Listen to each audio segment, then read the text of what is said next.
Agora a gente muda de assunto, vamos falar sobre a questão do juiz de garantias. A gente falou aqui ontem, né, que o ministro do Supremo Tribunal Federal, o presidente do STF, o ministro Dias Toffoli, ele adiou por 6 meses a implementação do juiz de garantias. A Clarissa Oliveira vai trazer mais informações sobre isso e depois a gente vai comentar também, porque tem alguns crimes que não vão entrar, que o juiz de garantias não vai entrar nessa história. Vamos acompanhar o que a Clarissa tem aí para nos dizer e depois a gente comenta. A decisão liminar concedida ontem pelo presidente do Supremo, Dias Toffoli, adia em 6 meses a implantação do chamado juiz das garantias. A partir de julho, mais ou menos, a gente passa a ter um juiz para tratar da fase de investigação e um outro juiz que vai cuidar da sentença. Isso em cada processo. Mas a decisão do ministro Dias Toffoli também restringiu o alcance dessa nova figura. Ela não vai poder valer, por exemplo, em decisões colegiadas, também não vai ter aplicação em crimes contra a vida, por exemplo, casos de homicídio, casos em geral que forem tratados pelo tribunal do júri, ou ainda casos de violência doméstica, por exemplo. Um ponto importante da liminar concedida ontem é o fato de essa figura também não se aplicar a processos criminais de competência da Justiça Eleitoral. Diante de todo esse cenário, o que a gente pôde perceber nas últimas semanas é que o ministro Dias Toffoli fez um esforço para tentar dissipar toda a polêmica que cercou esse assunto desde a aprovação do pacote anticrime no Congresso.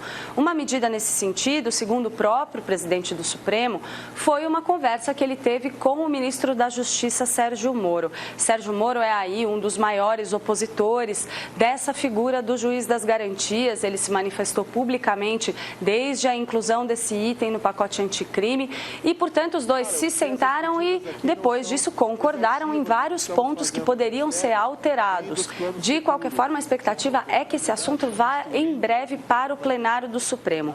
O próprio presidente do Supremo, Dias Toffoli, disse que pretende pautar esse item assim que o ministro Luiz Fux, que é relator das ações sobre essa proposta, apresentar o seu voto. A gente vai seguir acompanhando esse assunto por aqui.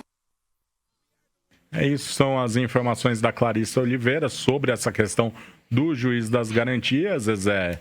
Então é isso, tem crimes que não vão entrar nessa história, homicídios, também as questões que a Justiça Eleitoral trata, não vai passar a ter o juiz das garantias e também agressores de mulheres. Esses são alguns dos crimes que não vão contar com o juiz das garantias. Mas isso não vão contar esses crimes até que seja julgado, né, o caso pelo plenário do Supremo Tribunal Federal. Como disse o Toffoli, ele aguarda, então, o ministro Luiz Fux entregar o relatório dele, o voto dele, para pautar essa discussão no plenário. E aí sim saberemos, de fato, o que vai ter, o que não vai ter, se a lei vai ser cumprida integralmente da forma que ela foi aprovada, ou, né, porque a lei não trata de crimes separadamente. A lei diz que vai ter o juiz das garantias. Agora, essa modulação, quem está fazendo hoje, quem fez, foi o ministro Dias Toffoli. Na verdade, ele fez ao longo desse tempo e anunciou ontem, porque ontem já havia essa expectativa de quando será que o Toffoli vai dar a decisão dele na ação que foi impetrada, acho que foi pelo Podemos, contra o juiz de garantias. O que se sabe, né, até esse momento, é que grande parte, a maioria do Supremo, ficou muito satisfeita com a criação dessa figura, que acredito que vai dar mais isenção ao processo, né? Inclusive, esse juiz de garantias, como foi criado, foi tratado como o juiz, a política anti-Moro, né? Uhum. Uma vez que o Moro foi colocado sob suspeita pelo PT, no caso do Lula, que ele seria um cara que era persecutório e tudo mais. Então, nós vamos ver como é que essa figura nova vai ser introduzida aí no judiciário brasileiro. O Toffoli, eu acho que concordou com algumas coisas ditas pelo Moro. A própria decisão dele mostra isso, né? Primeiro, que o judiciário brasileiro não tem condição de jeito nenhum de ter esse é o principal essa estrutura, ponto, né, Zezé? Agora, assim, de uma vez... Quantos juízes precisam ser contratados? Coisa de 2.000. É muita coisa, é muito dinheiro. E aí você pensa no salário de um juiz, né? E multiplica por 22.000. É muito dinheiro para ser investido nessa questão.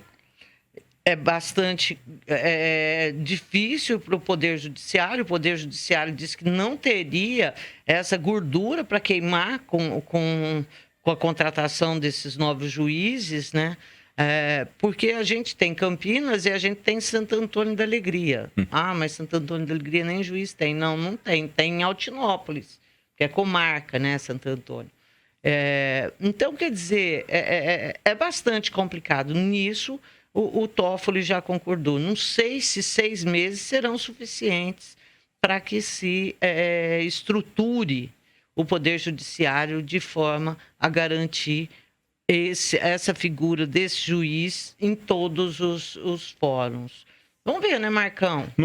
Mas no próprio projeto de lei que foi aprovado, né, Zezé, deveria ter esse tempo para esse período de transição, né, para colocar o juiz de garantias, como você falou, em todas as comarcas, né, em toda cidade que tem ali uma justiça funcionando, que deveria ter, então, esse tempo de adaptação calculado já. E principalmente também essa questão dos gastos, né? Vai tirar da onde? Vai esse dinheiro, né? Tira do SUS, ué. Então, isso tudo também precisava ser discutido, mas, enfim, não foi. E agora segue o barco. E aí ele falou a questão do crime, né? Os crimes de violência contra a mulher. Ele falou que é importante que tenha um andamento rápido, mais ou menos admitindo que a figura do juiz pode ser que deixe mais lenta a tramitação dos projetos. Aí os crimes de homicídio, as decisões de júri, né?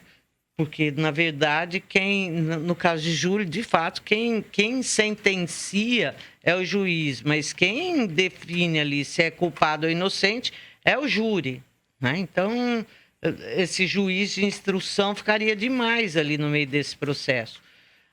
E é isso que você falou, Marcão. Eu concordo com você quando você diz, o projeto tinha que ter pensado em tudo isso, tinha que ter conversado com o juiz, né? E a sensação que eu tenho é de que não foi conversado.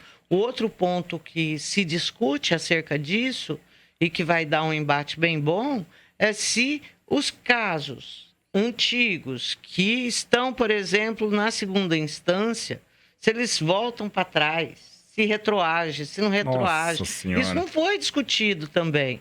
O Toffoli diz que defende que tenha que ser aplicado da agora para frente. Mas é um Supremo incoerente esse, se for assim. Porque o Supremo toma decisões que fala, não, isso daí tem que ir lá para trás. Não, esse daqui pode ser daqui para frente. Com base em quê? Não tem um padrão, né? Não tem.